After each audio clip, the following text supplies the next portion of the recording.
Shopify is about to drop $1 billion to set up fulfillment centers across the United States. Could Shopify pose a significant threat to Amazon? Or are we about to see Amazon outmaneuver yet another e-commerce giant over time? Let's find out.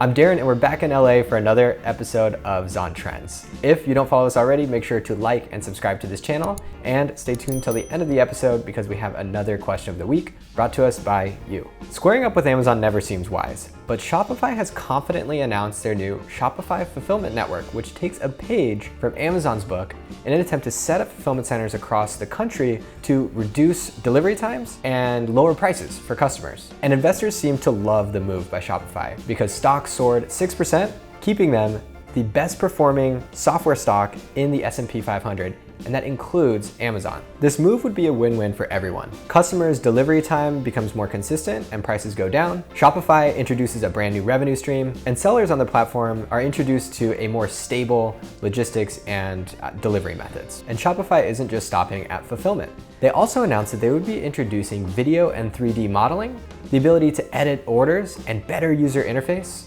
11 new languages and multi-currency functionality for their customers, and a new and improved point of sale set to launch later this year. One article stated that the new program is starting here in the States, with fulfillment centers being built in strategic locations across the country, complete with inventory allocation technology powered by machine learning software that predicts the closest fulfillment center for optimal delivery time and cost. Subscribers also get access to an experienced logistics and account manager. So what does this mean for sellers? Well, for sellers that don't use Shopify as a platform, it gives you another avenue to diversify your business and not throw all of your eggs in one basket. And for sellers that sell on both Amazon and Shopify already, you now have a brand new logistics stream and you have the ability to reach more customers. So once again, this is a win-win for everyone and probably doesn't pose really that much of a threat to Amazon at all. So to recap, Shopify is pulling a page from Amazon's book by introducing their own fulfillment network. This is going to be a win-win for sellers, Shopify, and customers. So to recap, Shopify is introducing a fulfillment network similar to that of Amazon, and it's going to benefit basically everyone. All right, so now let's move into the question of the week. This one brought to us by Grant, who asks, in the listing that I'm looking at, it has 8 variations. Is there any way that I can use SalesFi to work out the proportion of sales by the 8 variations? I'm trying to figure out what colors might be the most popular. All right, Grant, so this is a great question. For those of you that don't know, ZonGuru estimates sales using a bunch of different variables that we pull directly from Amazon. One of the most important being is the BSR, which is the bestseller rank. So we use the bestseller rank as one of our key indicators of sales. Now, it's important to note that for certain listings that have multiple variations, so like this yoga mat, for example, has a bunch of different color variations. Sometimes Amazon assigns individual BSR for those individual variations.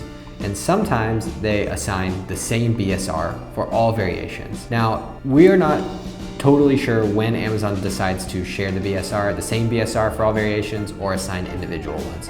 This kind of varies from category to category, from keyword to keyword.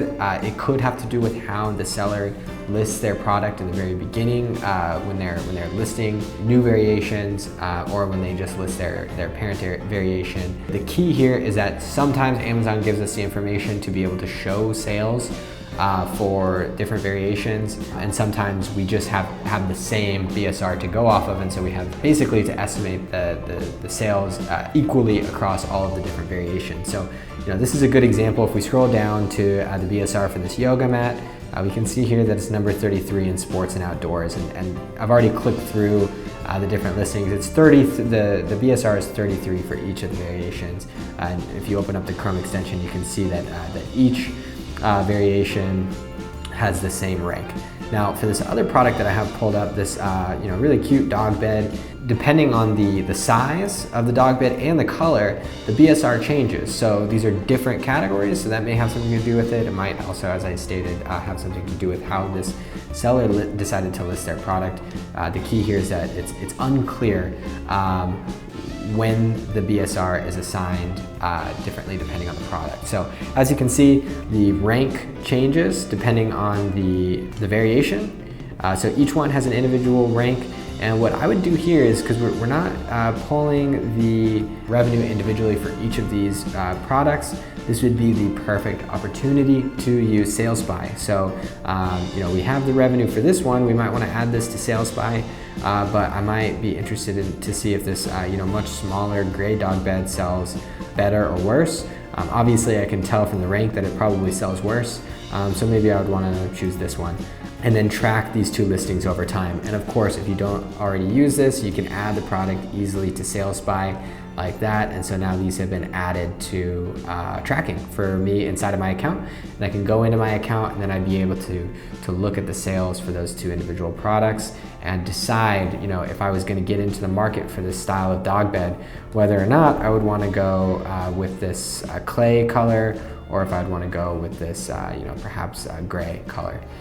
So Grant, I hope that answered your question. And if you have any other questions, guys, feel free to ask us. You can reach out to support@zonguru.com. Inside of your account, we have chat feature and functionality now, so you can reach out to us there. We are all ears, and we have a dedicated support team which wants to answer your questions. So reach out to us whenever you can. And who knows, maybe you'll be the question of the week next week. All right, cool.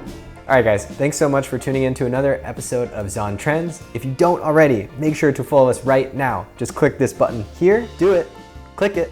All right, we'll be back next week for another amazing episode of Zon Trends. You're not gonna wanna miss a beat. Thanks again, and we will see you next week.